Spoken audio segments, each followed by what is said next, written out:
Bayangkan saja orang yang berjasa model Prabowo saja diperlakukan seperti itu. Apalagi rakyat Indonesia ini nggak ada sama sekali. Bayangkan saja hari ini kita mendengar PDIP lewat Hasto Kristianto sekjennya mengeluh, Surya Paloh mengeluh, tetapi dia tetap berjalan. Kenapa kita berdiam diri? Apakah akal kita ini sudah tinggal di bawah, berganti? Maaf, bokong kita di atas, kita di bawah. Ini persoalannya. Apakah 270 juta rakyat Indonesia ini sudah betul-betul bodoh?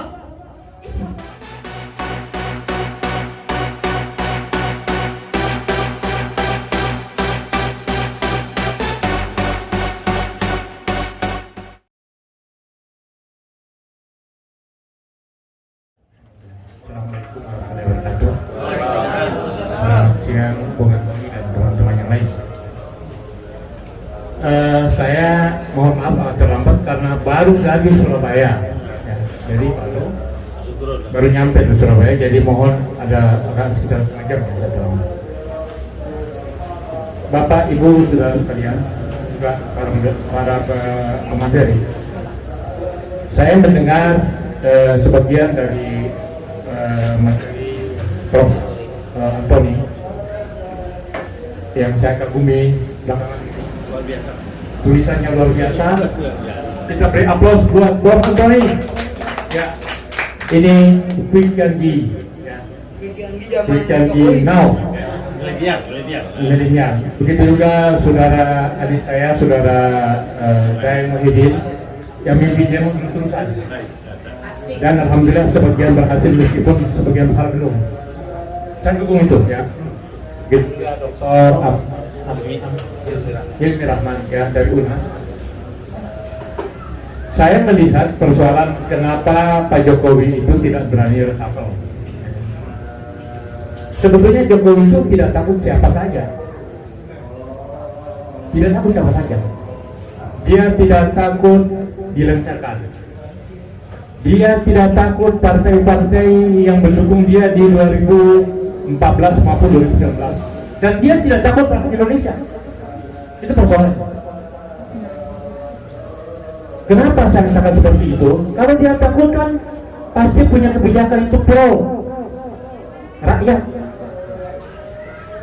Kita melihat ada apa ini kebijakan Jokowi semenjak dari 2014, 2019 sampai 2024 itu ditentang, demo berjilid-jilid, mahasiswa, buruh, petani, nelayan, mak-mak, ya kan, di berbagai pelosok, ya, tidak bergerak.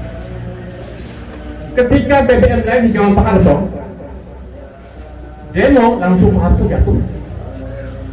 Ketika Bung Karno dengan peristiwa G30S, lalu kemudian terbunuh 7 jenderal, kemudian muncul demo kami KAPI, akhirnya jatuh.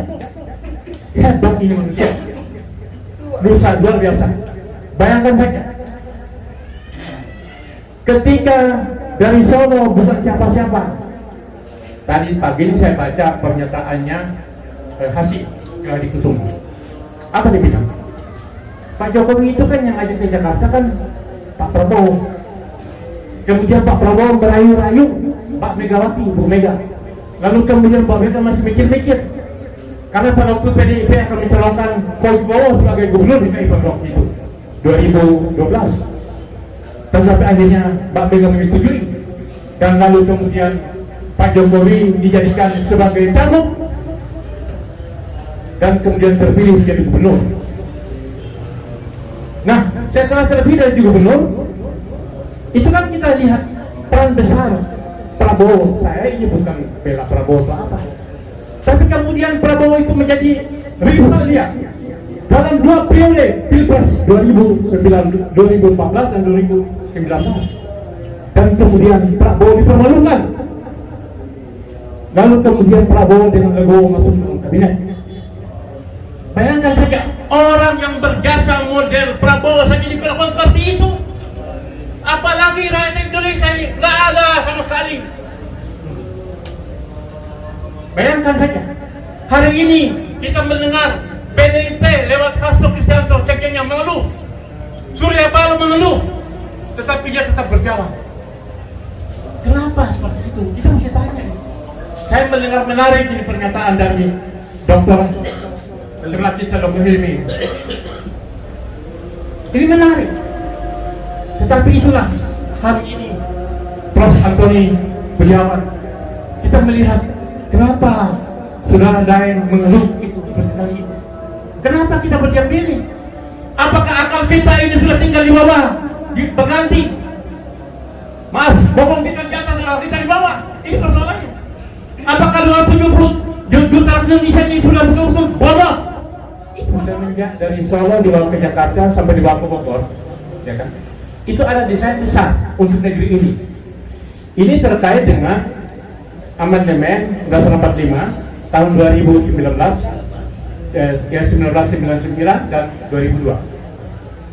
Jadi kita kalau dikeluhkan tadi oleh Pak Hasim, ya, Pak Helmi, ya, Bung Daeng dan Prof. Antoni, kenapa DPR seperti itu? DPR ini kan memang sudah dibonsai dari hasil amandemen tadi itu, sehingga memang kita ini rakyat ini memang sudah, meskipun pemilu demi pemilu dari mulai 1999 ya sampai hari ini, ya kan, terus kita buat pemilu itu tidak memberikan efek manfaat buat rakyat berdaulat, buat perbaikan nasib, buat rakyat Indonesia, buat kepentingan bangsa dan negara lebih besar. Nah, jadi desain itu kita bisa melihat bahwa ada kepentingan besar. Saya meminjam istilah dari Hasto ketika PN Jakarta Pusat memenangkan Partai Prima dan memerintahkan untuk tunda pemilu sampai 2025. Nah, ini kan berarti ada satu desain, ya kan? Hasto mengatakan bahwa ada kekuatan besar. Masa iya sih PDIP sebagai partai pemerintah nggak paham seperti itu gitu? Nah, begitu juga pernyataan dari Surya Paloh yang mengatakan bahwa dia lupa diri. Dia itu siapa? Ya, dia itu siapa? Perlu tafsir pernyataan dia dan oleh Surya Paloh itu. Tapi menurut saya itu adalah lontaran tidak langsung kepada Jokowi, ya kan? Karena bagaimana misalnya rencana 3 menteri, ya, sebagaimana kita dengar di media, ya kan? Menteri Pertanian, Menteri Kehutanan, dan Menteri Infocom yang akan dibidik, ya kan, oleh kekuatan-kekuatan yang bermain di balik itu agar supaya disingkirkan. Nah, ini sebetulnya kan dengan diperiksanya Menteri Infocom dalam kasus BTS itu oleh kejaksaan, itu kan menjadi pintu masuk, ya kan, cari alasan lah. Nah, tapi kemudian Surya Paloh juga kan dia tentunya akan telah mengawal Jokowi dari 2014, ya kan, sampai 2024 ini, sampai 2023 hari ini, tentunya kan punya hitungan, punya rekaman. Dia pasti akan berpikir begini, ini yang saya tulis beberapa waktu yang lalu. Berani lo mencopot menteri-menteri gua, nanti kita lihat lo. Itu dalam satu video seperti itu kan. Bisa juga ini ancaman. Artinya kan secara tidak langsung kan Surya Paloh ngancam Jokowi itu. Lu berani copot menteri gua, gue akan bikin lu seperti Soeharto kan itu seperti itu. Nah, jadi ini kan sudah tidak sehat, ya kan? Jokowi yang digadang-gadang oleh Nasdem, yang digadang-gadang oleh PDIP, yang digadang-gadang oleh partai-partai koalisi, hari ini berbalik berhadapan dengan dia. Kemudian terjadi pertarungan antara partai-partai koalisi. Kenapa? Di satu sisi, sebagai presiden kan sebetulnya tidak perlu mengendorse Ganjar sana sini, kan kemarin itu pertemuan di sawah, bahwa Menteri Pertahanan di sawah, kan itu dia gitu loh. Gimana Menteri Pertahanan suruh ngurusin padi, kan itu masalahnya, kan lucu amat kan itu masalahnya kan. Nah, lalu kemudian itu ada Ganjar di situ. Kita tahu memang betul itu wilayah Jawa Tengah, di Globes kalau tidak salah ya, di Globes ya, tidak salah ya. Tetapi itu kan menjadi simbol. Di tempat yang lain juga mengendorse capres-capres yang lain. Loh, pekerjaan presiden itu mengurusin masa kekuasaan dia sampai kepada batas waktu sesuai konstitusi. Tapi sekarang kan tidak. Ini berarti bahwa ada ketakutan besar, meskipun tadi saya katakan dia tidak takut siapa-siapa, tapi yang paling takut adalah dia telah berakhir masa kekuasaannya. Ini saya khawatir kemarin tulis oleh Obaidillah Badrun di Armol bahwa jangan-jangan begitu Jokowi turun akan bernasib seperti Muhyiddin Yassin di Malaysia itu, tahu kan? Nah, ditangkap itu kan gitu loh. Jangan-jangan seperti itu masalahnya kan? Karena apa? Dia juga membangun KKN. KKN itu kan melanggar tap MPR.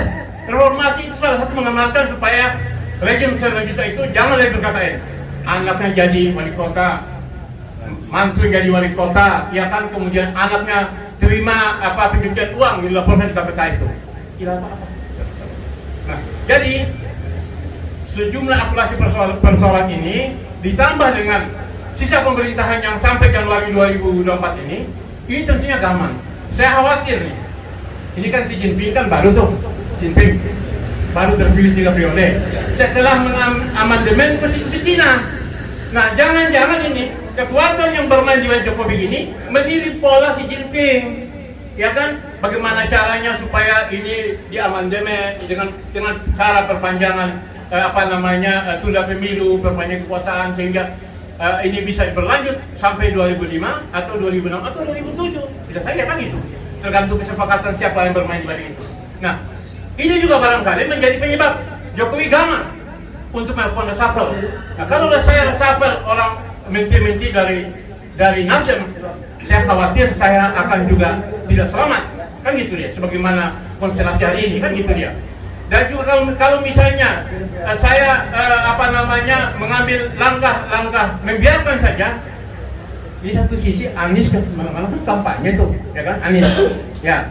Jadi ini kan juga menakutkan juga, jangan-jangan besok Anies jadi presiden, gue disembelih nih, kan itu masalah seperti itu gitu.